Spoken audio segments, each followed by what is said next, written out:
امروز نه آغاز و نه انجام جهان است. امروز نه آغاز و نه انجام جهان است.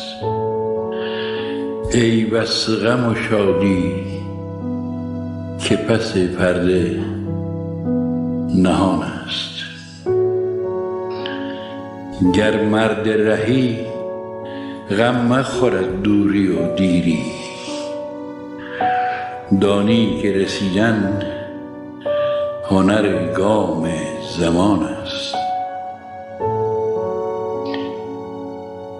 تو رهرو دیرینه سرمنزل عشقی، بنگر که ز خون تو به هر گام نشان است. آبی که برآسود زمینش بخورد زود، دریا شود آن رود که پیوسته روان است.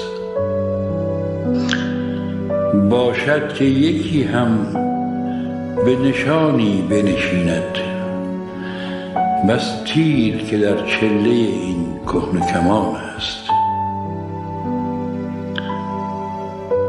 از روی تو دل کندنم آموخت زمانه، این دیده از آن روست که خونابه فشان است. دردا و دریغا که در این بازی خونین، بازیچه ایام دل آدمیان است.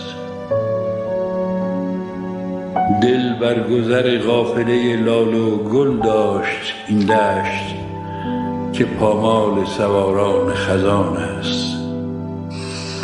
روزی که بجنبد نفس باد بهاری، بینی که گل و سبزه کران تا به کران است. ای کوه تو فریاد من امروز شنیدی، دردی است در این سینه که همزاد جهان است. از داد و وداد آن همه گفتند و نکردند، یا رب چقدر فاصله دست و زبان است.